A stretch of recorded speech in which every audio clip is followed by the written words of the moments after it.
এটা বেদাত দলিল নয়। কে তৈরি করলো? আশরাফ আলী থানভী একজন আলেম এই দোয়া তৈরি করেছে। আল্লাহর নবীর পঠিত দোয়া বাদ দিয়ে কোন বেদাতি আলেমের দোয়া পড়তে আমরা রাজি নই। সারা পৃথিবীব্যাপী চ্যালেঞ্জ, কোন হাদিস গ্রন্থে বর্ণিত হলো এই দোয়া? আপনি কেন তৈরি করলেন? মুহাম্মদ সাল্লাল্লাহু আলাইহি ওয়াসাল্লাম বলেছেন তিরমিজির 25 নম্বর হাদিস, ওযু করার সময় পড়তে হবে বিসমিল্লাহ। শেষ। দলিল আমি দলিল দিলাম, আপনি দলিল দেন।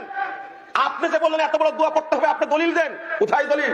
তারাবির দোয়া তৈরি করলাম, সুবহানাল মুলকুল মালাকুতুল কুদরাতুল হাইবাতে ইয়া মুজিরু ইয়া মুজিরু ইয়া মুজিরু বলে শেষ করে দিলাম। এটা কি তারাবির দোয়া? কিয়ামত পর্যন্ত চ্যালেঞ্জ থাকলো, সারা পৃথিবীর আলেমের কাছে চ্যালেঞ্জ থাকলো, তারাবির সময় এই দোয়া পড়তে হবে।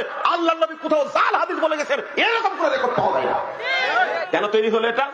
ইফতারের সময় দোয়া তৈরি করেছে, আল্লাহুম্মা সুমতুলাকা ওয়া তাওয়াক্কালতু আলা রিজকিকা ওয়া আফতারতুকা বিরহমাতিকা ইয়া আরহামার রাহিমিন।